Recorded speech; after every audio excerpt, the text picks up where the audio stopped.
बोधेगावमध्ये पुजाऱ्याच्या निर्घृणपणे हत्या. पुजारी 10 तोंडे दलित समाजाचे आहेत. शनिवारी बोधेगाव कडकडीत बंदचे आव्हान. संशयित म्हणून 1 जण पोलिसांनी घेतले ताब्यात.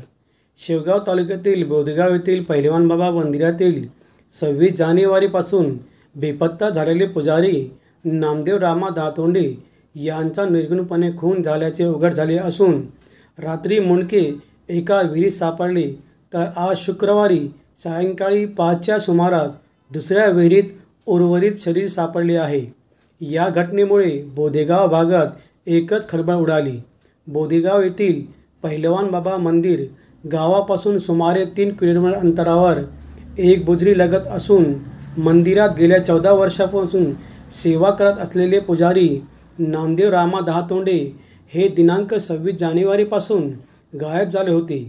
त्यांचा शोध सुरू असतानाच गुरुवारी मंदिरजवळच्या सुशीलाबाई पाटीलबा तांबे यांच्या विहिरीत जवळ काही रात्री दुर्गंधी येऊ लागल्याने त्या विहिरीत पाहिले असता त्या ठिकाणी दहातोंडे यांचे शीर मुंडके आढळून आले.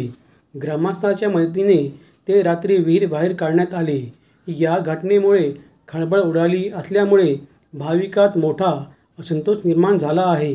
या हत्येचा शोध घेत असतानाच त्यानंतर आज शुक्रवारी सायंकाळी सुमारास मंदिरपासून काही अंतरावर अविनाश कदम यांच्या विहिरीत दुर्गंधी येऊ लागल्याने पाहणी केली असता दहातोंडे यांचे उर्वरित शरीर आढळून आले.